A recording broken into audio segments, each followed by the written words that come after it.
Nakausap ko po mismo yung district director po ng MPD and yes, yung insidente po na yon ay involving a hold up. May nang hold up po na nakasakay po sa loob ng sasakyan at while ongoing po yung hold up ay alisto po yung driver. So hininto po niya yon sa mismong tapat po ng presinto at bumaba po siya at meron po tayong mga pulis na rumesponde po. Makikita sa viral video na ito na in-upload na isang netizen ang isang bigong insidente ng holdapan. Ito'y dahil sa pagiging alisto ng driver na agad na naihinto ang jeep malapit sa Police Community Precinct sa Santa Mesa, Manila. Dahilan para palibutan ng mga pulis ang jeep at pilit na pinabababa ang holdupper sa pamamagitan ng pagsundot ng shield. That is their way of convincing yung nango-hold up na bumaba. It so happen na tumakbo, nagkaroon ng habulan.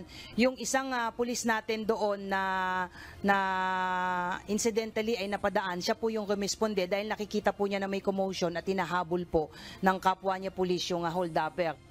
Sa kabila nito, nakatakbo pa palabas ng jeep ang holdupper na dahilan para barilin ito ng isang pulis.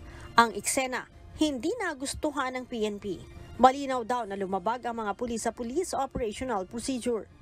Again, may nakikita tayo ng mga violation po ng existing police protocols po natin at pinaiimbestigahan na po yan ng District Director po ng NPD. Nakausap ko po siya personal kahapon at dahil may nakikita po talaga tayo dito na lapses at tinitingnan natin baka kulang sa training or meron naman tayong mga orientation, refresher courses, but siguro reminder sa mga PNP personnel on how to properly respond sa mga ganito pong mga insidente po.